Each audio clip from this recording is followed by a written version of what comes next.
So now that we've taken a trip to Normie Land, let's take a trip over to the Middle East, where I'm going to ask the question of where will all of the Palestinians go? Because this is a very... Germany. Well, yeah. Oh, really? Yeah, pretty much. Pretty much. We'll examine it. It's not quite as simple as that. But I was going to say Germany or Sweden. All roads lead to Germany if you're a migrant or a refugee coming into Europe. That's the rule that I found out. Because about a month ago now, after the hostilities started between Israel and Gaza, I think Israel Netanyahu ordered an expulsion of all of them. He ordered them to leave. I think that was 1.1 to 1.2 million people. And the routes to get out of there are still in conflict as well, whether Egypt's going to let them through. We told them to go to the south because they were going to do actions in Gaza. Which would be going through Egypt. But Egypt is very worried about trying to do something like that because they're worried that all of these refugees, if they end up in our country, they will end up staying in our country, and we don't want all of the burden that comes with this. But we'll get into those details as we go on, because in Egypt they're a burden. In Germany, they're a strength. Absolutely. Because, we always know where any form of refugee crisis or conflict in North Africa or the Middle East will lead. It will lead to Europe, through Germany, through France, across the Channel, to potentially your front living room.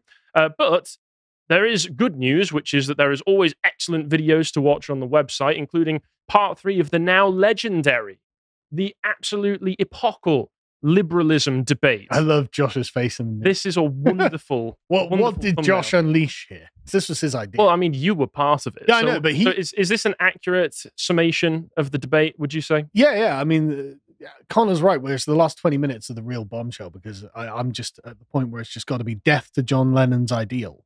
Death to imagine. That's what it has to be. Well, I'm not going to complain at that. Did Josh literally explode? Well, you'll have to watch it and find out. Oh, yeah, I suppose. Exploded? Yeah, I suppose you will have to find out. Find out if Josh exploded. But it's a really good debate, and it's very high level as well. Very high level debate. You don't get debates like this on TV. Not on I'm a Celebrity. You get Ant and Dec making pop. I don't know. Maybe Ant and Dec have untold depths to their character. No, absolutely. All right, I've not watched any. They obviously don't. I didn't decide to. At one point, the teleprompter goes off, and that's it. The show's basically cut, and it goes blank for about 5 minutes, and then it comes back saying, "Sorry about the technical difficulties." So without a teleprompter, they're just done. Anyway, sorry. Well, instead of submitting yourself to Dino water torture like Carl did, submit yourself to this instead, and enrich your mind by watching the part 3 of the debate. And it says the finale, but is it? Nothing's ever over. Nothing settles. So you can watch this along with everything else on the website. If you subscribe, you can subscribe for as little as £5 per month. And of course, we've still got, shocked it's still going, but it is, and you can still take advantage of it, the birthday code if you sign up via Stripe, which will give you 33% off of your first 3 months. So I'll get into the news. I saw this the other day, and I posted about it on Twitter, and oh God. John, do you want to sort this out for me, please? Which one do you click? Yeah. What have I just accepted? What have I agreed Schleichen or Zuhaiven? There you go. Right. They both sound like forms of punishment. So, literally, it's like you're in some sort of medieval German dungeon. It's like, do you want the Schleichen or the Zuhaiven? It's like, I don't know. Interestingly, on the German language, Tool on one of their songs have a man giving a very ominous sounding speech in German. It's meant to sound like it's a Nazi rally or something. Any German speech. And if you translate it, it's a recipe for a cupcake. That's how threatening the German language can sound. Have you seen an imam giving a speech in German? It's terrifying. No, I haven't. It's really terrifying. But anyway, so I translated this on my computer because I think disclose.tv shared this out on Twitter and translated it. So I went through the article. Hang on. Gaza Flüchtling sollen nach Deutschland. Right. So Gaza, Germany. Clearly all the Germans are moving to Gaza. Yeah. Obviously. Close, actually. Close, but translated to English, it reads, authorities sound the terror alarm. Gaza refugees should go to Germany. Thanks, Build. Well, I don't know if that's an accurate translation, if it's are coming to Germany, because what it says here in the article is that Bild has learned from the foreign minister, Annalena Baerbock, from the Green Party, from the Foreign Office, that we have so far been able to ensure that around 320 Germans, including their family members, have been able to leave Gaza safely. So these are Germans who happened to be in Gaza. A lot of people are Germans, to be honest. Because, of course, in today's idea of nationhood, to be German, Yeah. I need a passport that says I am. Yes. Like Hamza Yusuf's Celtic family who were trapped out in Gaza. Yes. People who are administratively German, as Zamor put it recently. Yes, that's a very good term for it. So when they were originally asked, the Foreign Office said that they didn't want to provide any information about any of these refugees, including family members, and whether they were German citizens or not. So average Germans in Gaza. I don't know what you're asking questions for. They reported this originally as a bunch of people from Gaza were coming over to Germany, and then once that news had got out, the Foreign Office felt the need to clarify. Don't worry, they've already got German passports. You got nothing to worry about. It's fine, bro. Yeah. And a lot of people have been saying, well, it's only the German citizens, so it'll only end there. But it never does end there, because at the end of the day, there are Palestinians who are going to be kicked out of Gaza by Israel, and they're going to have to go somewhere. They're going to have to go somewhere, and Egypt doesn't want them. Nope. Well, none of them do. Neither does Jordan, because President Abdel Fattah el-Sisi said that an attempt to not like us. Yeah, basically. Said an attempt to push civilian inhabitants to migrate to Egypt, and he said this would wreck peace in the region. He doesn't want them because he doesn't want them sticking around. Right, okay. Jordan, who I believe have taken Palestinian refugees in the past, they took them after the Nakba, I think they took about 300,000, said no refugees in Jordan, no refugees in Egypt. That's a pretty definitive statement. Did he come out like, love my zeros? Yeah, maybe. El-Sisi also said a mass exodus would risk bringing militants into Egypt's Sinai Peninsula, from where they Sinai. Sinai, right. Sorry. Yeah, no. But that's interesting, isn't it? No, we can't take them. They're going to bring militants, and they'll be dangerous. Yep. Europe should take them. From where they might launch attacks on Israel, which could threaten peace between the two nations, of course. Because that's how it always goes. If they launch attacks on Manchester... There's no war in the Middle East. And no consequences, so it's fine. Yeah. And the European Commission and other people in European politics have been saying, no, guys, seriously, take them in. Please take them in. And people on Politico have been reporting, if you want to beat Hamas quickly, you guys really need to take them. To which... Well, I mean, Politico, Arab neighbors should admit Gazans. That seems reasonable. That's reasonable. You're Arabs, you're Muslims, you've lived in the same area for a long time. In response to this kind of pressure, though, they've said, well, why don't you take them if you care about human rights so much then? They've kind of got us there. Yeah, I mean that's a fair point, but it's very clear that there is a big conflict, that these people are going to have to go somewhere because Israel's apparently not going to stop. Yeah, pretty certain on the matter. So where are they going to go? Egypt doesn't want to take them. We maybe don't want to take them for now. Sorry, our governments maybe don't want to take them for the next few weeks or so before they start opening the borders. But I want the distinction there. We and then our governments have very different opinions on what should happen to people from Gaza. And very different opinions on how it should be administered if it does happen. Because remember, and I pointed this out on Twitter, if they do end up coming over here, while they're in Gaza, they're all terrorist collaborators. That's why Israel has to pound them with missiles constantly. They're human shields. Yeah. Did you see the videos of the entire crowds of people coming out to cheer that they murdered IDF agents? Every single one of these people is complicit. Second they cross over a European border, though, innocent angel. I'm in favor. Wrong. I just want to say, I'm in favor of a ceasefire, man.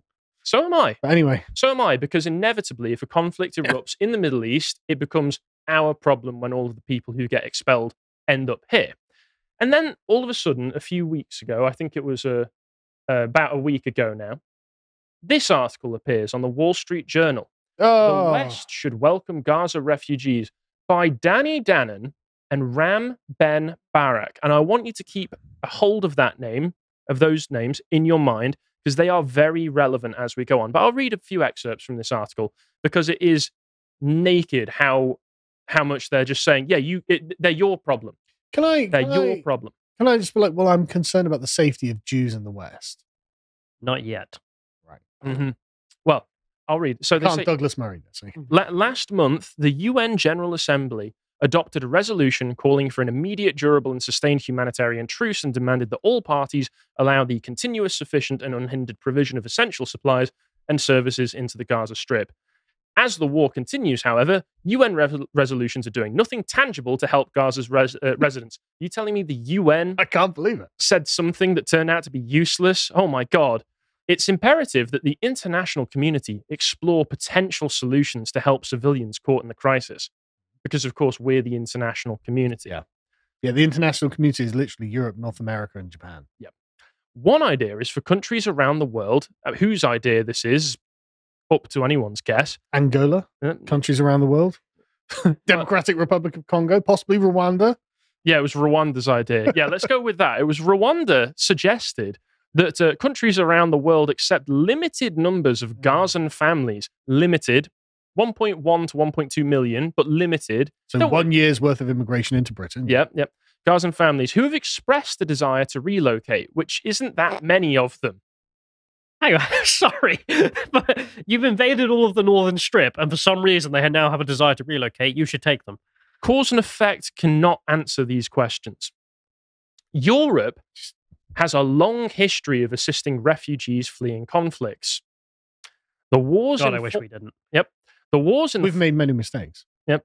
The wars in the former Yugoslavia displaced millions, most of them from Bosnia and Herzegovina. Parts of Europe, yeah. Yeah. Germany, Austria, and Sweden accepted large numbers. When the Kosovo War erupted, hundreds of thousands of Kosovar Albanians fled to the neighboring Albania in the country now called North Macedonia. Germany, the UK, and the US also accepted refugees. European countries, including Germany, Sweden, and France, have provided refuge to Syrians since the civil war started in 2011. It's just this list of failure. No, these have all been failure after failure, bad decision after bad decision. Hey, you drank a little bit of this poison. Why don't you take some more? Between 2015 and 2016, Germany alone admitted more than 1.2 million refugees and asylum seekers, about a quarter of whom were Syrian. And that turned out to be such a fantastic idea, didn't it? I guess and also, no limited numbers, and all of the examples given are in the millions every time. So limited means nothing in that previous sentence. I mean, I guess there's always the argument of, well, they are actually refugees. Unlike many of the people who are claiming to be refugees. Like, they would actually be refugees. And experience has shown that if you're a refugee, then there's no chance at all that you do anything bad. No. You're an innocent I'm in no way saying anything of the sort. The tens of thousands of ISIS members who are fleeing the collapse of their state were also refugees from Iraq and Syria, clamping down on them. And then they bombed Manchester. So fantastic. Looking to these examples, because we're all looking at them going, oh, no, those are fantastic ideas. Wasn't the Manchester bomber a refugee? The London Bridge attack was an Islamist who was trying to kill Gaddafi. Yeah, the Liverpool hospital bomber was a refugee. But it's our moral imperative to take these people in. Why? Because people in the international community says that it is. And the Arabs won't do it because they're dangerous. Yeah, the Arabs are going like, you want us to take those people in? They could be terrorists. Yeah. Jesus. Countries around the world should offer a haven for Gaza residents who seek relocation. Countries can accomplish this by creating well-structured and internationally coordinated relocation programs. Members of the international community can collaborate to provide one-time financial support packages to Gazans. So take them in and then give them your money. It's I'm always getting one more solution. pro-ceasefire the longer you continue this. It's always one solution, isn't it? You take them into your home and then you give them all of your things, and then if you're lucky, they don't kill you. Yeah. Fantastic. They're interested in moving to help, blah, blah, blah, blah. Global organizations with experience settling refugees. Global organizations meaning NGOs that nobody voted for, who have an outsized amount of power and money that comes from anonymous and private donors who don't have the interests of the West in mind. That's what that always means. Settling refugees should facilitate the relocation of Gaza residents who wish to move to countries willing to accept them. We simply need a handful of the world's nations to share the responsibility of hosting Gazan residents, even if the countries took in as few as 10,000 people each. It would help alleviate the crisis. Who's we? We just need that. Who? Yeah. You and I. Of Wall Street Journal, and us all sat around. If we could just get... Well, Danny Dannon and Rem Ben Barak. Yeah. So we, the pair of us. The two of them. But okay, so this article comes out. It's an absolute hellfire. Yeah. Who can believe that something like this got released? But at least, thank God, it's only two random guys writing this for the Wall Street Journal. Yeah. But then you go to Israeli news outlets, and you find out that these two random guys are members of the Knesset. What's that? The Knesset is the parliament. Oh, the in Parliament of Israel, right? They are government ministers. Oh, right, okay. In Israel. So two Israeli lawmakers, one from the ruling Likud party and the other from the opposition Yesh Atid party. Right, so it's a bipartisan Israeli government attempt. So the we have suddenly got a little bit bigger. Yep, then they even say here, in a rare display of cross-party solidarity, Danny Danon from Likud and Ram Ben Barak published an op-ed piece for the Wall Street Journal on Tuesday. And this is even worse, actually, because I did a little bit more digging into these two figures. And Danon was the former ambassador to the UN, and Ben Barak is the former deputy director of Mossad. So these aren't just two random ministers. These are people who high-ranking officials, pretty high-ranking. Yeah. However, the call was likely to spark international criticism and amid repeated allegations from Palestinians and Arab countries that Israel was ultimately looking to expel Palestinians from Gaza. Because, if two high-ranking members of the Knesset are saying, you guys need to take them, it's a pretty good indication. That's literally what they're saying. Yeah. You're not going to do anything to stop what's going on at the moment. But once again, it's only two guys. Amazing, isn't it? Bipartisan cross-party support from two high-ranking members. But it's still only two guys. But then actually the Israeli financial minister also came out in support of this. A man, Bezalel Smotrich, who is currently in charge of the entirety of the settlement projects going on in the West Bank and has a lot of overriding power over there. So we can assume that if Israel at some point decides that they want to militarily occupy and expel all of the Palestinians in the West Bank as well, that this is going to be the solution. He said, I welcome the initiative of voluntary relocation of Gazan Arabs to countries worldwide. This is the right humanitarian solution. That's right. The guys occupying the West Bank. He's not wrong, right? From Israel's position, this is the right humanitarian position. I don't know. Maybe that's someone else's problem. Maybe we could send them to the only liberal democracy in the Middle East. The one that truly cares about human rights in the Middle East. The only nation that is why we send them so much money every year. Yeah, maybe they could take them instead. I don't know what country that is, but we'll find out. Yes. It's the right humanitarian solution for the residents of Gaza and the whole area after 75 years of being poor refugees. Who made them poor? Okay. The majority of Gaza is fourth and fifth generations to 1948 refugees who, instead of being rehabilitated long ago like millions of refugees around the world, were held hostage in Gaza in poverty and over. By who? It's incredible. It's incredible, isn't it? By nefarious abstract forces. I can assume. The international community, I can assume. So he comes out in support of it, and then you go, okay, well, Israel has a lot of influence over in the West, and high-ranking members of the Knesset, and also a financial minister who's got direct links and ties to Netanyahu, probably got his ear on this, and they're all in agreement, say they need to go over to Europe.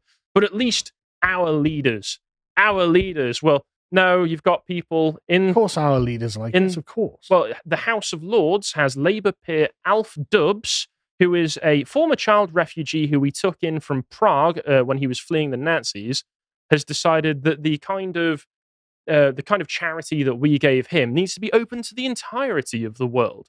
Because this is the man who was also behind the Dubs Amendment in 2016, I think it was, which basically opened up routes for children to come over here and act as anchors for the rest of their family to come over here as refugees as well. He has said that we need to open up a resettlement scheme for Palestinians with family connections to Britain and those in need of medical aid. Good thing we don't have like a housing crisis or anything. Yeah. So where will all those Palestinians go? I hate to be the bearer of bad news, but all signs point westwards. If you appreciated that episode from the podcast of the Lotus Eaters, you can go to lotuseaters.com to get access to all the premium content that's on the site, such as the Contemplation series, this episode on Liberalism Debate, Part 3. If you'd like to find out what else is being put out, you can follow on Twitter at lotuseaters_com on Twitter. Thank you and goodbye.